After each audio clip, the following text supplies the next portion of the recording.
Samozrejme.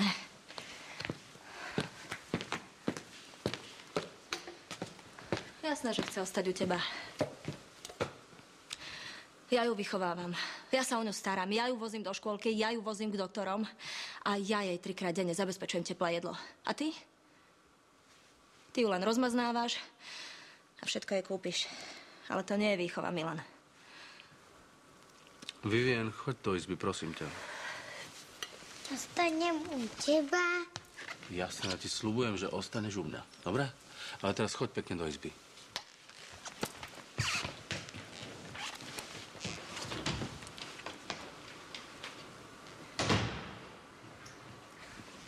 A ja ju vozím do škôlky. A ja jej dávam pravidelne jesť. A keď bude treba, tak ju odveziem k doktorovi. V tom by som nevidel nejaký rozdiel. Ale rozdiel je v tom, že ja som väčšinu dňa doma a môžem sa jej venovať. Podľa mňa sa viac venuješ svojim kurvičkám ako vlastnej dcere. No, že mi to hovorí práve slečinka, ktorá sa obtiera o tyč. Nezdá sa ti to trochu absurdné? Tak dosť. Miesto vzájomného urážania sa radšej dohodnite, čo bude s malou.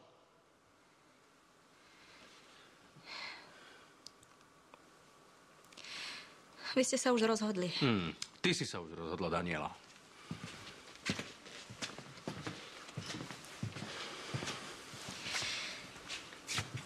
Vivien ste zmanipulovali.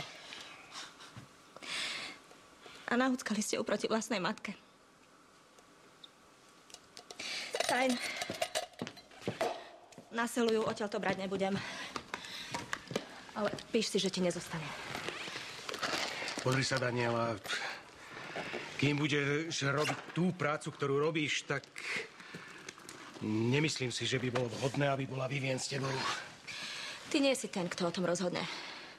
A keď už chceš byť taký spravodlivý a odsudzuješ ma za to, čo robím, prečo sa nepozrieš na vlastného syna?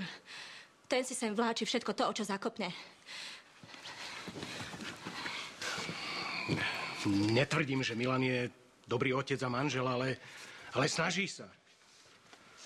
A nemám pocit, že by bola Vivien nešťastná u ňom.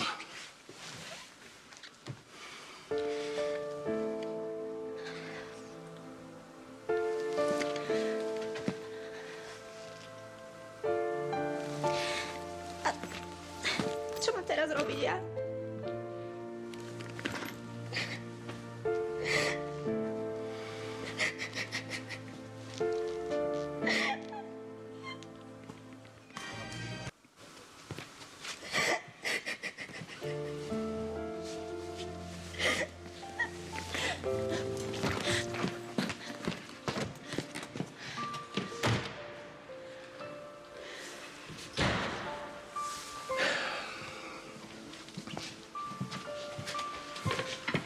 Tak, ako ti mám pomôcť? To je v pohode. Tak, môžem si zobrať malú na víkend, alebo... No, to by vodlo.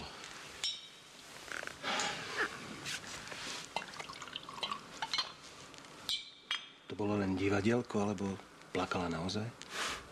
Neviem. Videl som ju plakať prvýkrát v živote.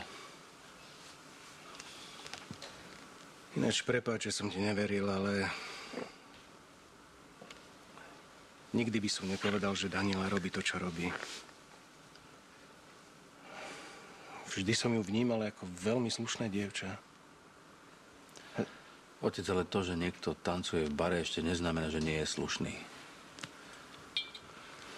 U Daniely je problém niekde inde. Je ešte mladá a nevybúrená. Nebola pripravená mať dieťa.